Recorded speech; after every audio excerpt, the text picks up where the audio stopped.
Hello friend, welcome back to new video. आइए जानते हैं आज के मुख्य समाचार। खास खबर है उत्तर प्रदेश समेत देश और दुनिया की 25 इंपॉर्टेंट नई जानकारी लेकर आए हैं। इस वीडियो को आप अंत तक जरूर देखिएगा। चलिए शुरू करते हैं। देखिए, भारत पिछले 3 साल से सबसे कम रूसी तेल खरीदेगा। दिसंबर में 18 लाख की जगह 6 lakh barrel per day crude आयात का अनुमान है। अमेरिका यूरोप प्रतिबंधों का ये असर हो रहा है। भारत का रूसी तेल आयात दिसंबर में 3 साल के न्यूनतम स्तर पर आ सकता है। अभी भारत रूस से करीब 18 लाख बैरल प्रतिदिन ले रहा है। यूपी पेंशन को लेकर बड़ा अपडेट आ रहा है दोस्तों। अगर आप बिहार के हैं या यूपी के हैं तो खबर को सुनिएगा, क्योंकि बिहार में रुक जाएगी पेंशन अगर 31 दिसंबर से पहले नहीं किया ये जरूरी काम। जानिए कैसे होगा। बिहार के पेंशन धारक हो या यूपी के, राज्य सरकार की ओर से बड़ा अपडेट आ गया है, जिसमें उन्हें दिसंबर में जीवन प्रमाण पत्र जमा करना होगा, वरना पेंशन रुक जाएगी। बिहार की बात कर ले तो 1 करोड़ 13 लाख पेंशन धारकों के लिए बड़ा अपडेट है। राज्य के 1 करोड़ से ज्यादा पेंशन धारकों को दिसंबर में अपना जीवन प्रमाण पत्र जमा करना होगा। अगर कोई पेंशन धारक जीवन प्रमाण पत्र जमा करने में असफल होगा तो उसकी पेंशन को पूरी तरह से रोक दिया जाएगा।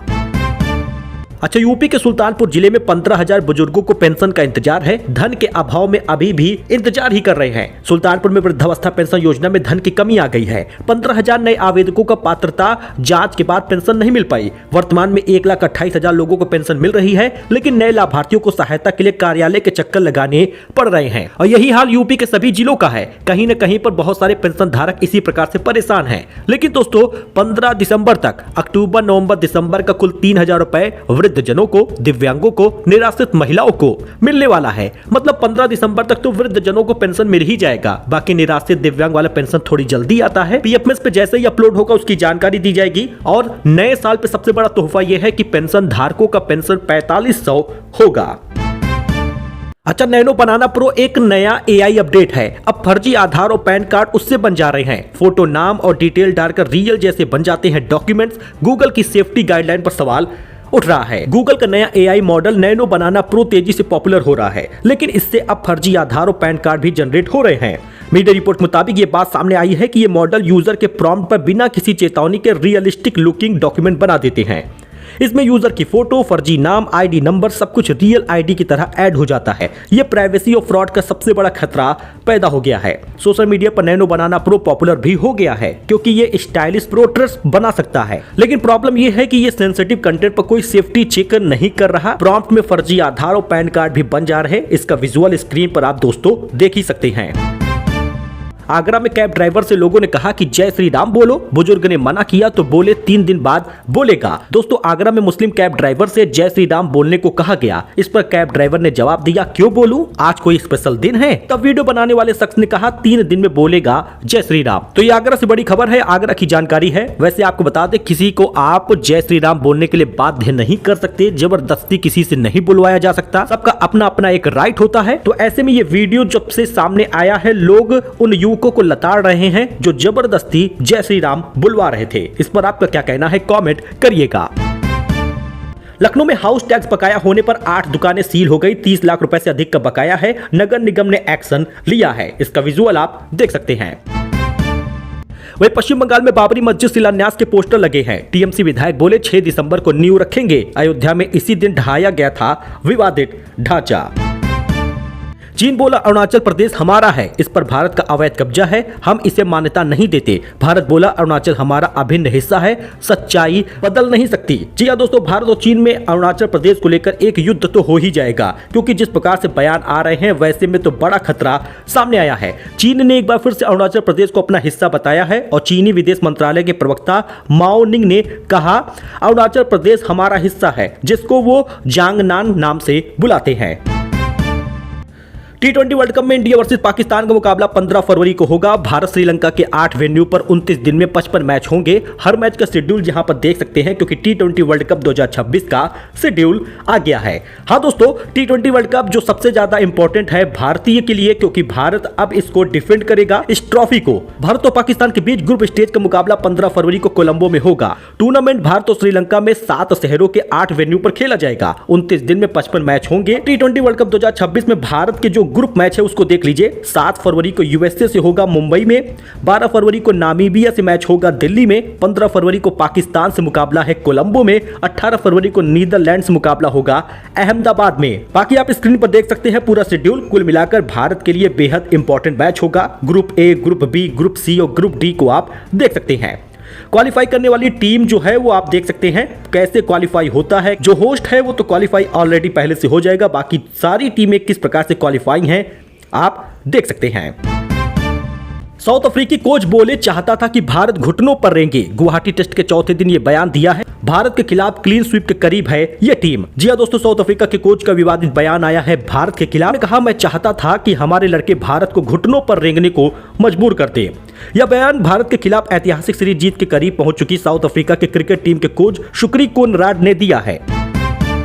3 साल में 3 गुना बढ़ गए 5 से 10 लाख आय वाले। इस बार रिकॉर्ड 10 करोड़ लोग रिटर्न भरेंगे। टैक्स पेयर इनकम की सही जानकारी दे रहे। वही डिंपल नाचते हुए देवर की बारात लेकर पहुंची। इसका विजुअल आप देख सकते हैं। अखिलेश के भाई आर्यन ने 7 फेरे लिए हैं। रामगोपाल दूल्हे से बोले पैर छूकर आशीर्वाद ले लो। अच्छा, WPL मेगा ऑक्शन आज है। 277 प्लेयर पर बोली लगेगी। यूपी का पर्स सबसे बड़ा है। दीप्ति हीली करोड़पति बन सकती हैं। WPL मेगा ऑक्शन आज 2026 का होगा। 8वां वेतन आयोग लागू होने तक डीए बढ़ेगा या नहीं, जानिए इससे जुड़ी डिटेल। नया आयोग 1 जनवरी 2026 से हो सकता है लागू। 8वें वेतन आयोग के लागू होने की टाइमलाइन का ऐलान अभी नहीं हुआ है। कयास लगाए जा रहे हैं कि ये 1 जनवरी 2026 से लागू हो सकता है, लेकिन इसे पूरी तरह से इंप्लीमेंट होने में लगभग 2028 का इंतजार करना पड़ेगा। इस कारण कई लोगों के मन में सवाल है, क्या सरकार अगले वेतन आयोग के लागू होने तक महंगाई भत्ते में संशोधन करती रहेगी या फिर कर्मचारियों को वेतन वृद्धि के लिए अगले वेतन आयोग का इंतजार करना पड़ेगा। तो नए वेतन आयोग के लागू होने तक महंगाई भत्ता बेसिक पे के प्रतिशत के रूप में ही कैलकुलेट किया जाता रहेगा। इसे हर 6 महीने में जनवरी और जुलाई में संशोधित किया जाता है।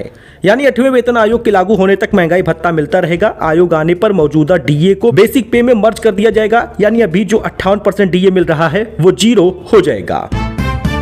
अच्छा, सोना चांदी की कीमत में बढ़ोतरी हो रही है। 1811 रुपए सोना महंगा हो गया, 1,25,119 रुपए पहुंचा है। चांदी की कीमत की बात कर ले तो चांदी का भाव 2670 रुपए बढ़ गया है, 1,56,320 रुपए पहुंचा है। इस साल दोस्तों 48,000 रुपए सोना महंगा हुआ है और चांदी 70,000 रुपए तक महंगी हुई है। हालांकि एक दिन सोना महंगा होता है तो एक दिन सस्ता भी हो जाता है। ओवरऑल पूरे हफ्ते की बात कर ले तो पिछले हफ्ते में सोना चांदी सस्ता ही हुआ था। पीएम कुरुक्षेत्र में ब्रह्म सरोवर पर आरती में शामिल हुए। शहीद दिवस समागम में सिक्का जारी किया। बोले नया भारत डरता नहीं और रुकता नहीं। ड्रग्स मामले में शक्ति कपूर के बेटे एंटी नारकोटिक्स ऑफिस पहुंचे। 252 करोड़ के केस में समन भेजा गया था। श्रद्धा नोरा फतेही का नाम भी इसमें शामिल है। 252 करोड़ के ड्रग्स मामले में बॉलीवुड एक्ट्रेस श्रद्धा कपूर के भाई सिद्धांत कपूर एंटी नारकोटिक्स सेल के सामने पेश हुए हैं। सिद्धार्थ को एंटी नारकोटिक सेल के घाटकोपर यूनिट में पूछताछ के लिए बुलाया गया। एएनसी ने सिद्धांत को पूछताछ के लिए 1 बजे का समय दिया था। धर्मेंद्र की अस्थियां लेने पहुंचे पोते करण शमशान घाट पर। 89 साल की उम्र में इनका निधन हुआ है। अमिताभ समेत कई सेलेब्स दे रहे हैं श्रद्धांजलि। जरा विजुअल आप देखिए। जी हां, धर्मेंद्र के करण ने ही उनकी अस्थियां लेने शमशान घाट पहुंचे थे। नीले ड्रम वाली मुस्कान ने बेटी को जन्म दिया, नाम राधा रखा है। मेरठ में ससुराल वाले बोले बच्चे का डीएनए टेस्ट कराएंगे। नीले ड्रम में पति की लाश सीमेंट में दफन करने वाली मुस्कान रस्तोगी ने बेटी को जन्म दिया है। डॉक्टरों ने 24 नवंबर को शाम को 6:50 पर उसकी नॉर्मल डिलीवरी कराई है। खास बात क्या है कि मुस्कान जिस पति सौरभ की हत्या में जेल में बंद है उसका जन्म भी 24 नवंबर को ही हुआ था। लखनऊ में एक और बीएलओ ने तोड़ा दम। गोंडा में सुबह खाया था जहर। केजीएमयू ट्रामा सेंटर के डॉक्टरों ने ब्रॉड डेड घोषित किया है। बीएलओ इसमें काफी परेशान है और कई बीएलओ ने आत्महत्या की है। लखनऊ में एक और बीएलओ ने तोड़ा है दम। अपनी ही शादी में चिप्स लेकर भागा दूल्हा। जरा विजुअल आप देखिएगा। जी हां, नाश्ता लूटने में एक दूसरे पर गिरे लोग। हमीरपुर में बच्चे का हाथ जल गया। जरा विजुअल देखिए। ये सामूहिक विवाह योजना का कार्यक्रम है जहां पर हमीरपुर में मुख्यमंत्री सामूहिक विवाह में नाश्ते को लेकर लूट मच गई। लोग चिप्स के पैकेट लूटकर भागने लगे। यहां तक कि दूल्हा भी चिप्स पैकेट लेकर भागता दिखा। नाश्ते के काउंटर पर इतनी भीड़ लग गई कि लोग एक दूसरे के ऊपर गिर पड़े। इस घटना का वीडियो भी सामने आया है। शादी में पहुंचे लोग आलू बड़े चिप्स के काउंटर पर एक साथ पहुंच गए। विवाह सम्मेलन में कुल 383 जोड़ों की शादी कराई गई। इसका आयोजन ब्रह्मानंद विद्यालय के खेल प्रांगण में किया गया था। वही मेरठ में कुत्तों ने बच्चे को नोच कर मार डाला। 1.5 साल का बच्चा ननिहाल आया था, पंजाब से लेकर आई थी मां। बहुत सारे लोग डॉग लवर होते हैं, वो डॉग के लिए तो आंदोलन पर उतर आते हैं, सड़कों पर उतर आते हैं, लेकिन जब इस प्रकार की घटना होती है तो किसी कोने में बैठकर चुप्पी साध लेते हैं। मेरठ में बेगमपुल चौकी के सामने आवारा कुत्तों ने खाना बदोश परिवार के 1.5 साल के मासूम बच्चे को नोच के मार डाला। इस साल 4 धाम में पहुंचे हैं 50 लाख श्रद्धालु। 209 दिन चली है यात्रा। केदारनाथ में रिकॉर्ड टूटा। आपदा के कारण यमुनोत्री पर असर पड़ा था। उत्तराखंड के चमोली में स्थित बद्रीनाथ धाम के कपाट बंद होते ही इस साल 4 धाम यात्रा भी संपन्न हो गई है। इस साल 50 लाख से ज्यादा श्रद्धालु 4 धाम यात्रा पर आए। यात्रा अक्षय तृतीया के दिन यानी 30 अप्रैल 2025 को यमुनोत्री गंगोत्री कपाट खुलने से शुरू हुई थी। यूपी के जिले में 64,000 से ज्यादा उपभोक्ताओं की रसोई गैस सब्सिडी पर संकट आ गया है। इस चूक से देनी पड़ेगी पूरी कीमत। खबर जानिएगा। प्रधानमंत्री उज्ज्वला योजना के तहत बड़ी संख्या में उपभोक्ता रसोई गैस पर सब्सिडी का लाभ ले रहे हैं। वहीं जिन उपभोक्ताओं ने अभी तक ई-केवाईसी नहीं कराई है, उनके गैस सब्सिडी पर संकट गहराने लगा है। समय रहते अगर ई-केवाईसी नहीं कराई गई तो सब्सिडी बंद हो जाएगा। उपभोक्ताओं को सिलेंडर की पूरी कीमत देनी पड़ेगी। इसके लिए 15 दिसंबर तक समय सीमा निर्धारित की गई है। पूरे देश को हिला दूंगी, एसआईआर विरोधी रैली में सीएम ममता का केंद्र सरकार को खुली चेतावनी। जी हां दोस्तों, पश्चिम बंगाल की मुख्यमंत्री ममता बनर्जी ने एसआईआर को लेकर भाजपा पर हमला बोला है और कहा कि मतदाता सूची से नाम कटने पर केंद्र सरकार गिर जाएगी। उन्होंने चुनाव आयोग का भाजपा आयोग बताया। मतुआ समुदाय को आश्वस्त किया कि उनके नाम मतदाता सूची से बाहर नहीं होने देंगे। ममता ने भाजपा पर सीएए कार्ड के नाम पर पैसे उगाहने और एसआईआर की वजह से मौतों का आरोप भी लगाया है। अच्छा, एचडीएफसी बैंक का स्टॉक जान लीजिए क्योंकि बैंक के शेयर में होगी जोरदार कमाई। मैक्वायरी ने दिया है 1200 का टारगेट। एचडीएफसी बैंक के शेयर का प्रदर्शन 2025 में निफ्टी 50 से बेहतर है। इस दौरान निफ्टी 50 ने करीब 9.3% का रिटर्न दिया है, जबकि एचडीएफसी बैंक रिटर्न की बात कर ले तो 12% रहा है। मैक्वायरी ने एक रिपोर्ट में कहा कि अगले 2 साल में एचडीएफसी बैंक का प्रदर्शन बेहतर रहने की उम्मीद होगी। वहीं पर उन्होंने 1200 का टारगेट दिया है। दोस्तों, ये उत्तर प्रदेश की कुछ खास खबर थी, नई जानकारी थी, लेटेस्ट न्यूज था। आई होप कि आपको ये पसंद आया हो। हमारे साथ जुड़िए, ऐसे ही लेटेस्ट अपडेट के लिए आपके सपोर्ट की जरूरत है, जिससे ये चैनल आगे भी ग्रो करता रहे। वीडियो को लाइक करें, चैनल को सब्सक्राइब करें। धन्यवाद।